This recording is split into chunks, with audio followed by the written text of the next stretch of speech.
келет. Бул биринчи секрети ушул. Ошону кандай кылып өздөштүрүш.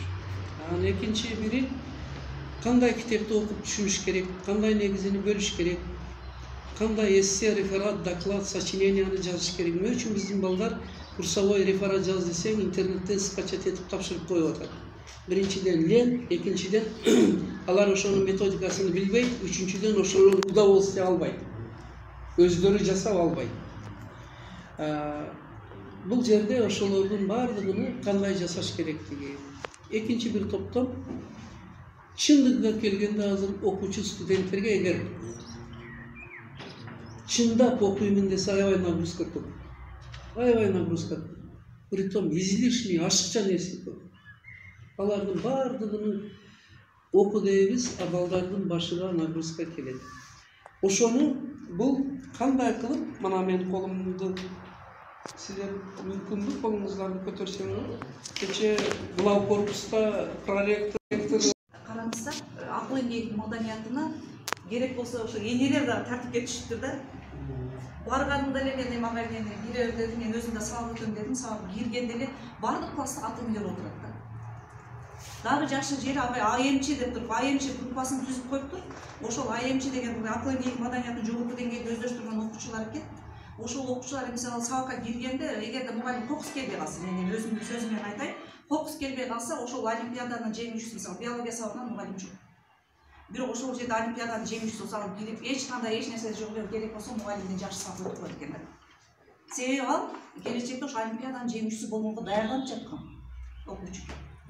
А эмне үчүн биз ошол олимпиада болор күнү бол тез сен олимпиадага даярданышың керек, тез бол, мына келсең материалдар бол тез деп туруп, ага 3 эсе 4 эсе басым менен ошол студентти же болбосо окуучуну даярдап атабыз.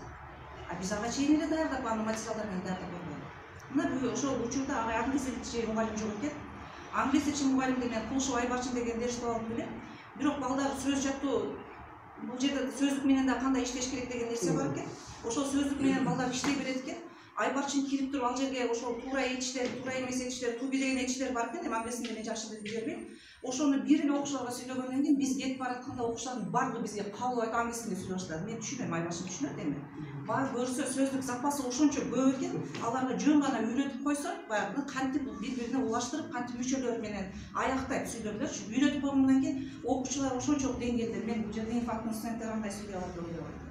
Анан ошол балдар жеңет олимпиададачы. Аябай анан китеп окуу күнү бар экен.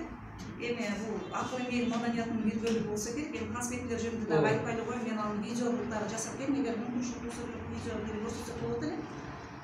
Китеп окууда баардыгы китепти ушунчалык окушат экен, 5-класс, 6-класс эми окуп атышат, ошол атайын минуталарды койду, азыр суроо берсеңиздер болот, эмне үчүн ошондой кылдыңыздар деп. Китеп жетекчи ошол майда класстарды контролдоду, ким канча сөз окуду, ким кандай окуду, кандай чыгыш болду, канчалык деңгээлде жетти бала.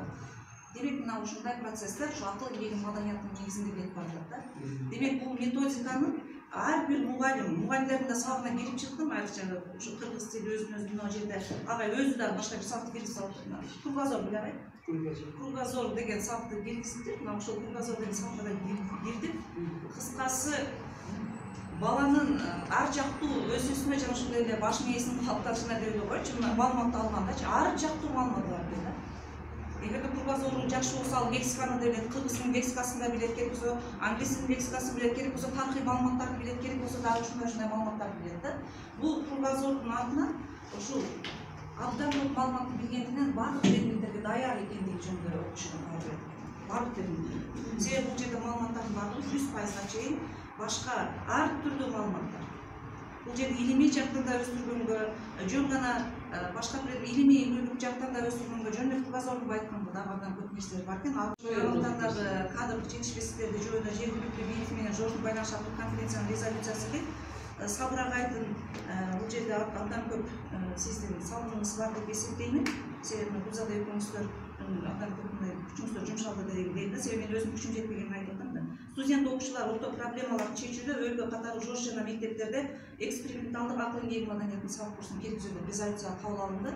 Эми ушул эле негизде мектептерде, анан кийин экинчи бир маселе таяныч мектеп болуп калды.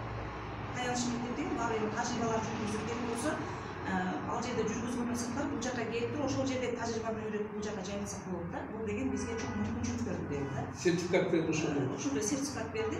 Демек бизге азыр аябай мүмкүнчүлүктөр ошондо болуп калды. Андан сырткары мен Салтанат Бейшенова эжекенин кылган кызматын айтайын. Мен чындыгында жай ичи биз абдан көп онлайн вебинарларды өткөрдүк.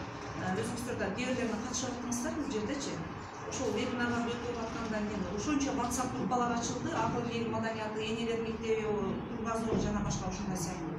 Мына ошол учурда Салтанат Бейшенова эжеке ошол өзүнүн талас желкесинде ошол биз кылган иштерди жайылтууда жана ошондой эле YouTube канал бар.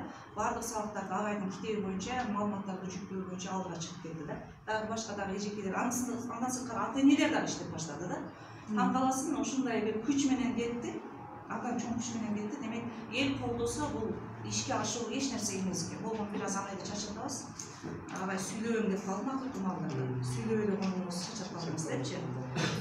Бирок бизге керек, абдан керек. Агайдын бир сөзү бар, кээде биз агай өзүн макташ үчүн эмес, кээде биз башка бирөөлөрдүн методикасын, башка жердин методикасын абдан колдонгонду жакшы көрүп, анан ошону ушундай биз мисалы керемет окуу деген сыяктуу дагы бир долбоорлорду, абдан чекелик долбоорлорду ушундай деп жайылтканды жакшы көрөбүз деген сыяктуу. Мен кошумун бул сөзгө, анткени эмне кылып атабыз, башка бир жакын системалар, сынчыл ойлорго же башканы биз абдан сонун